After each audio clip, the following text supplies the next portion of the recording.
Introduction. Hey kids, we have learned so many things about plant. Now we are going to learn mineral nutrients for growth and development and perform other essential activities for plant. A plant takes most of the nutrient required for metabolic and other activities from the soil. Soil provides the place for roots to fix and grow. It holds water in which the soil nutrients are changed into ions, which is the form that plant can use. For example, potassium helps in opening and closing of stomata. With the availability of all essential nutrients, a plant can survive very well. So, throughout this module, we will learn essential nutrients for plants. Objectives. At the end of this lesson, you will be able to know mineral requirements of plants, discuss essential mineral elements, describe role of macro and micronutrient, explain deficiency symptoms and essential elements, discuss toxicity of micronutrient, explain mechanism of absorption of elements, give idea of translocation of solutes, explain metabolism of nitrogen.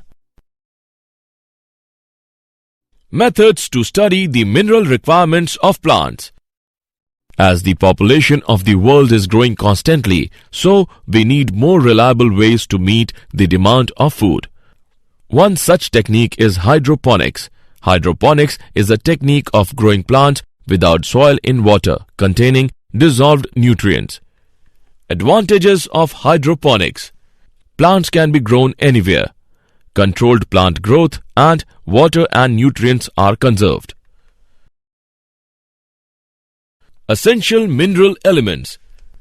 The essential elements are nitrogen, phosphorus, potassium, calcium, magnesium, sulfur, boron, chlorine, iron, manganese, zinc, copper, molybdenum, and nickel.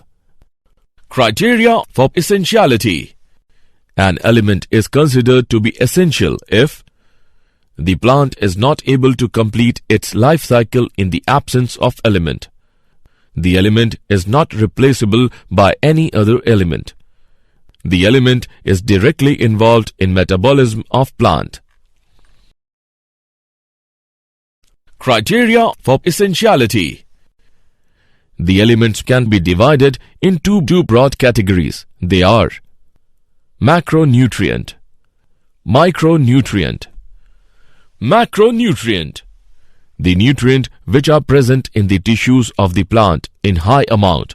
Some of the macronutrients are nitrogen, phosphorus, and potassium. Nitrogen is a major component of protein, chlorophyll, and other enzymes that are essential for plant life. Phosphorus is necessary for seed germination, protein formation, and almost all phases of growth and metabolism in plants. Potassium is necessary for formation of sugars, carbohydrates, protein synthesis, and division of cell in roots and other parts of the plant. Micronutrient. Micronutrients are the elements essential for plant growth, which are needed in only very small amount. These elements are also called trace elements. The micronutrients are boron, copper, iron, chlorine, manganese, molybdenum, and zinc. Essential elements. Essential elements can be divided into four broad categories. Essential elements can be considered as component of biomolecule such as carbon, oxygen, hydrogen, and nitrogen. Essential elements can be considered as energy-related chemical compounds in plants, for example, magnesium in chlorophyll. Essential elements that act on enzymes, either activate them or inhibit them. For example, Zn2+ is an activator of alcohol dehydrogenase. Some essential elements change the osmotic potential of a cell. For example, Potassium plays a significant role in opening and closing of stomata. Role of macro and micronutrients. Nitrogen.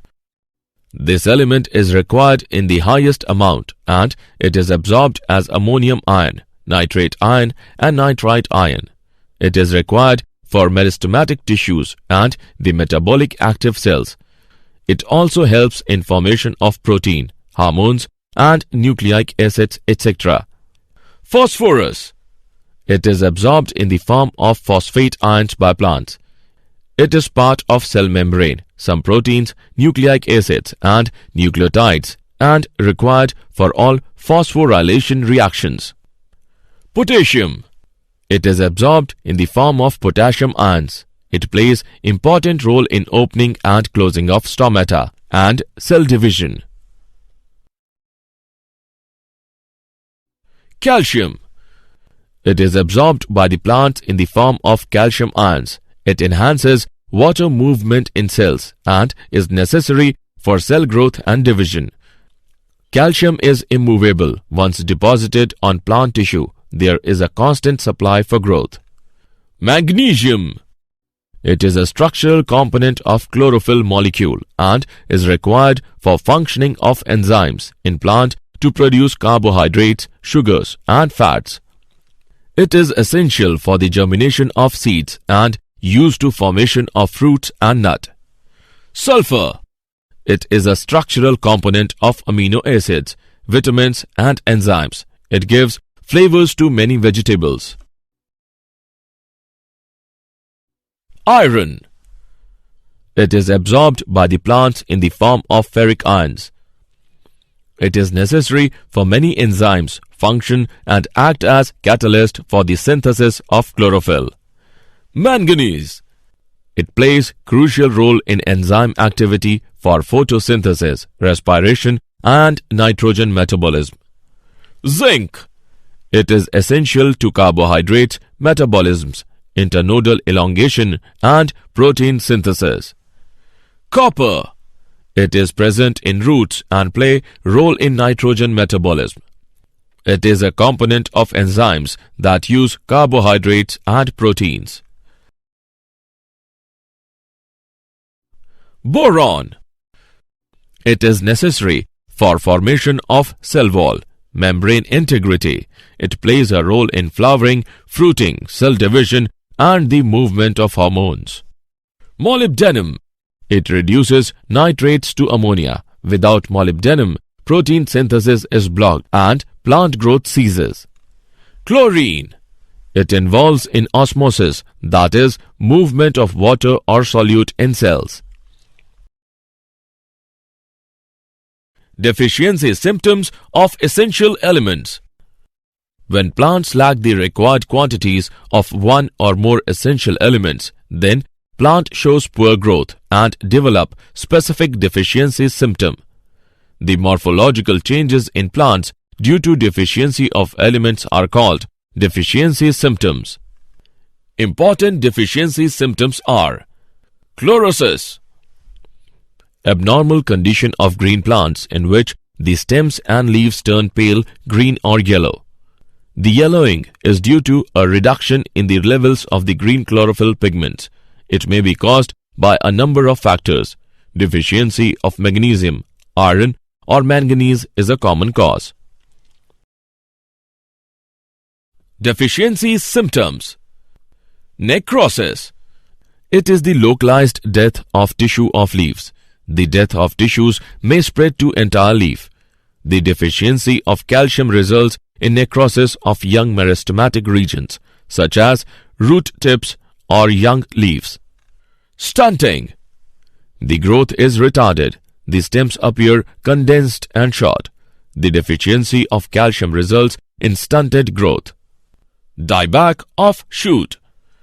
Death of stems or branches of woody or herbaceous plants starting from the apex and proceeding downwards slowly or quickly due to copper deficiency. Toxicity of micronutrient. A fair increase or decrease in the amount of micronutrient required by the plant cause toxicity. The symptoms of toxicity are difficult to identify. The toxicity levels of one element differ with different plant species. If one element is in excess, then it may inhibit the uptake of another element. For example, excess of manganese may cause deficiency of iron, magnesium, and calcium. Mechanism of absorption of elements. The movement of ions is called flux. The inward movement of ions into the cells is called influx, and the outward movement is called efflux. The uptake of mineral ions follow two phases. First phase, plant tissues kept in mineral solution. Mineral ions move into the outer cells rapidly, the apoplast.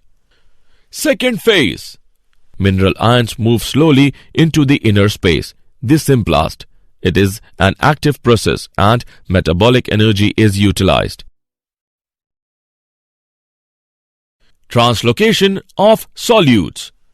Translocation is the movement of mineral salts from one region to another. Through xylem, mineral salts are translocated from one part of the plant to another. Soil as reservoir of essential elements. The elements present in soil in several chemical forms. Elements can be dissolved in soil solution as ions. They may be bound in insoluble forms. As elements change their form in soil, so a dynamic equilibrium exists that shifts according to the soil conditions, including concentration of different ions, pH, and aeration of the soil. Soil also contains nitrogen-fixing bacteria, other useful microorganisms. It also holds water. Metabolism of nitrogen. Nitrogen cycle. All life on Earth requires nitrogen compounds, for example, proteins and nucleic acids. Nitrogen cycle involves the following steps: nitrogen fixation, ammonification, nitrification, denitrification. Nitrogen fixation. The process of conversion of nitrogen into ammonia or other nitrogen compounds is known as nitrogen fixation. Lightning and ultraviolet radiation provide energy to convert nitrogen into nitrogen oxides like N2O, NO, and NO2. Nitrogen cycle.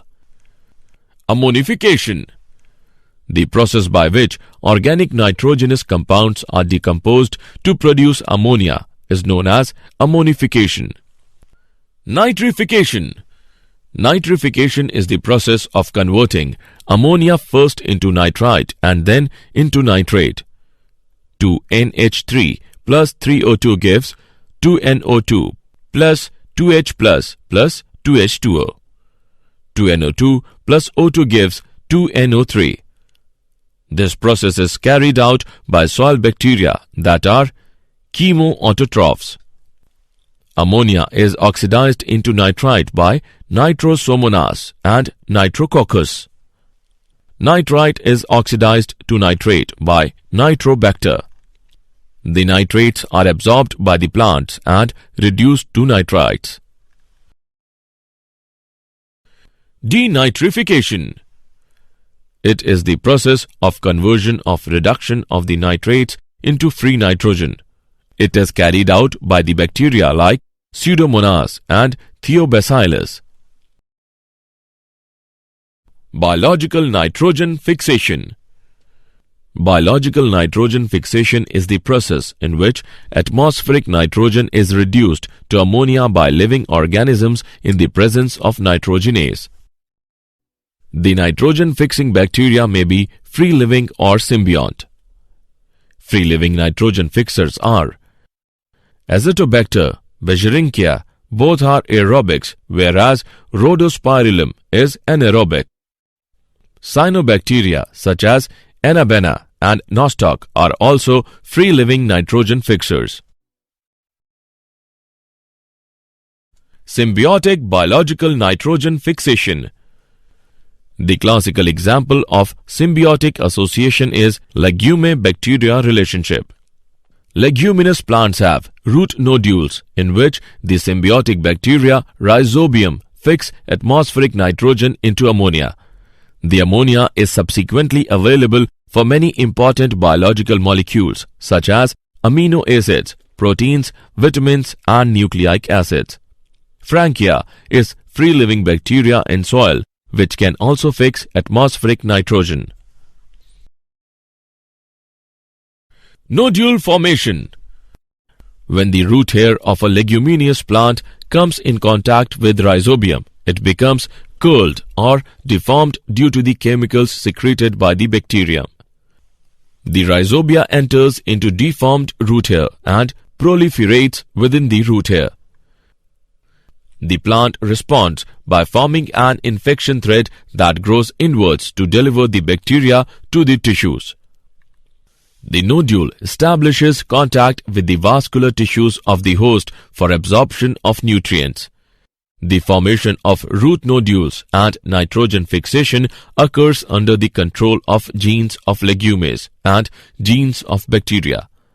The reaction occurs is nitrogen plus 8 electron, 8 hydrogen ions plus 16 ATP gives 2 NH3 plus hydrogen plus 16 ADP plus 16 Pi.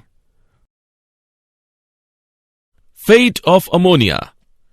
The ammonia formed by nitrogen fixation is used for the synthesis of amino acids. There are two processes by which amino acids are synthesized. Reductive amination. Ammonia reacts with alpha-ketoglutarate acid and forms glutamic acid. Transmination. In this process, the amino group is transferred from one amino acid to the keto group of a keto acid. Did you know? Plant roots are surrounded by thousands of bacteria and fungi living in the soil and on the root surface. Plants use their defense system to identify beneficial microorganisms. For example, when the plant detects a chitin molecule that is secreted by rhizobium, soil bacteria formation of root nodule occurs. Rhizobium bacteria are allowed to enter and colonize in the symbiotic organs and they produce nitrogen for the plant. Summary. Let us summarize what we have learned. Hydroponics is a technique of growing plants without soil in water containing dissolved nutrients. The two broad categories of element are macronutrient and micronutrient. The nutrients which are present in the tissues of the plant in high amount are called macronutrient.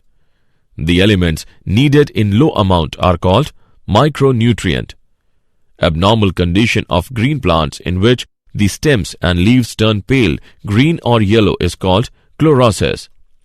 The localized death of tissue of leaves is called necrosis. The retarded growth of the plant is termed as stunting. A fair increase or decrease in the amount of micronutrient required by the plant causes toxicity. Translocation is the movement of mineral salts from one region to another.